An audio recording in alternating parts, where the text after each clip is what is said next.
Second बात, सागर college Jijabai college से लगभग 13 स्टूडेंट ऐसे हैं जो एक ही सरनेम पटेल और एक साथ एक ही घर से, एक ही घर से। ये भी ग्वालियर का ही है। हाँ। नहीं, ये सागर का है। के बाद अभी टॉपर की लिस्ट जारी नहीं हुई थी, अभी हाल ही में 8 तारीख को टॉपर की लिस्ट जारी हुई है।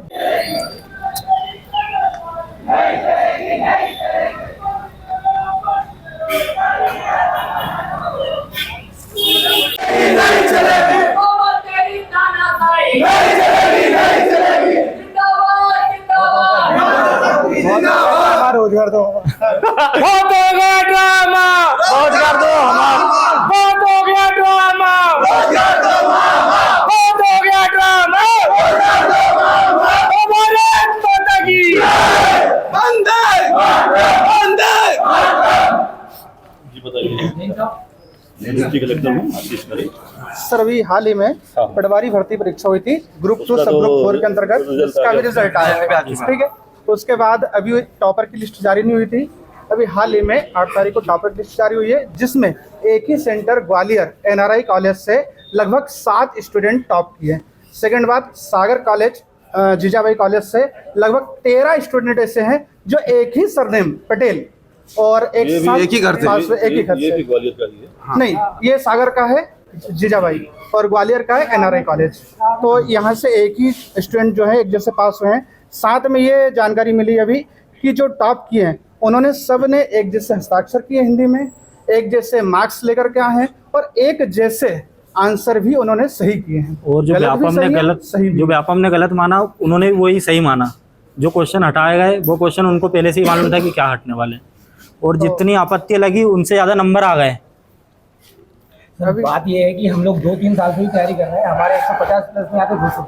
मैंने भी तैयारी की। मैं आपकी भावनाओं से बिल्कुल बिल्कुल सर 8 सब्जेक्ट में सर 84 नंबर आ रहे हैं उनके बच्चों के। 1 महीने पहले सब्जेक्ट सिलेबस चेंज होता है, पॉसिबल है। और 2 महीने की तैयारी, जो भी सिलेबस पता नहीं था 2 महीने पहले डिक्लेयर किया। सिलेबस पूरा चेंज था और सब कुछ। और हम ये चाहते हैं कि न्याय मिले वो बच्चों जो टॉपर है उनकी जांच हो और सीबीआई जांच हो। को। सर के माध्यम से आपका पहुंच जाएगा बिल्कुल। Thank you sir. ठीक है, ले लें। हाँ थैंक यू सर। फोटो इसमें हाँ सर, इधर सर से फोटो। इसके कॉपी वापस हाँ दिलवा दें आप। मैं खड़ा हूँ ना, हाँ, आपकी पावती पे आप ना जाओ, मैं खड़ा हूँ। बता देना सर। आज स्टूडेंटों ने आज ज्ञापन सौंपा है, क्या मांग?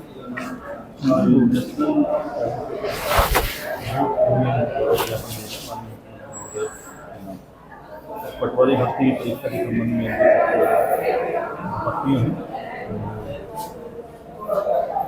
प्रॉपर तरीके से चल रहा है।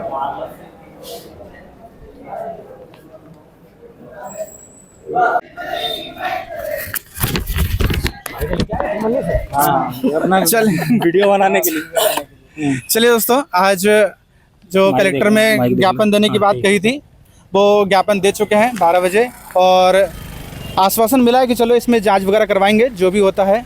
और जैसे कि अपनी पहले बात होती, ज्ञापन देने का अगला कदम जो होने वाला है वो भोपाल की तरफ कूच करेंगे।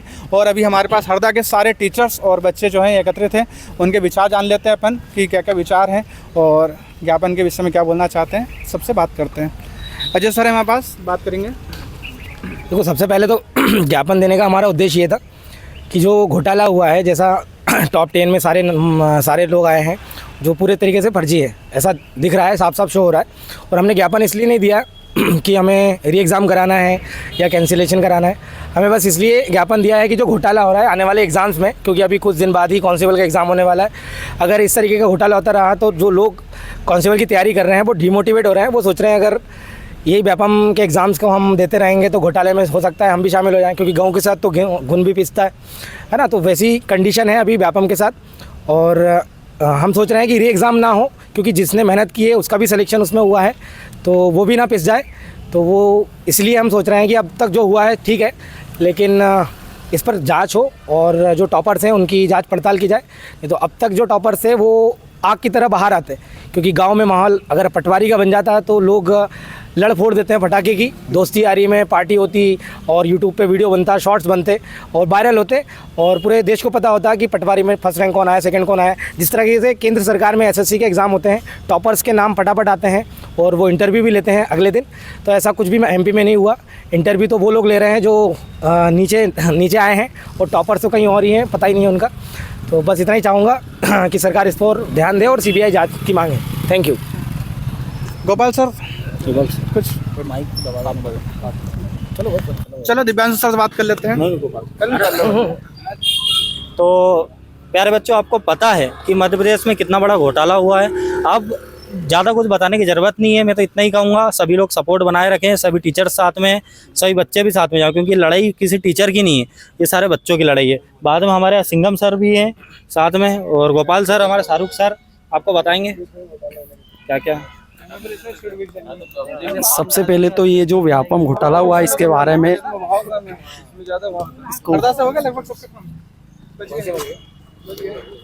चालू सबसे पहले तो ये जो व्यापम घोटाला हुआ है इसके बारे में हम चर्चा करते हैं कि सबसे पहले तो ये जो एग्ज़ाम था इसमें सडनली 2 महीने पहले ही पैटर्न चेंज हुआ था। उसमें 8 सब्जेक्ट थे और पॉसिबल ये नहीं था कि कोई बच्चा 8 सब्जेक्ट पूरे पढ़ के 200 में से 184 नंबर लेके आए और बाकायदा वह 16 क्वेश्चन वहाँ से डिलीट होते हैं। तो यहाँ से ही हमको समझ में आता है कि भैया क्या है, यहाँ पर फर्जीपंथी दिख रही है। उसके बाद दूसरा, वो टॉपर का सबसे बड़ा सवाल यहाँ पर जो सोशल मीडिया पे चल रहा है कि वो जो टॉपर है, अगर मान लो कोई बच्चा पढ़ रहा है 10-5 साल से तैयारी कर रहा है तो उसे ओरिजिन पॉइंट तो पता होगा नर्मदा का कहाँ से निकलता है, पता ही होगा कि भैया अमरकंटक से लिखी, लेकिन वो जो टॉपर थी उसने लगाया क्या, भोपाल। और व्यापम इतने महारथी है हमारे कि उनने क्या करा, उस क्वेश्चन को सही करा और वो लड़की ने भी क्या उस क्वेश्चन को सही करा। ये तो हमारे क्या हुआ, एक नोटिस में आया, मतलब हमको मार्क पॉइंट किया, लेकिन बहुत सारे और भी विद्यार्थी होंगे जिनका हमें पता नहीं है कुछ।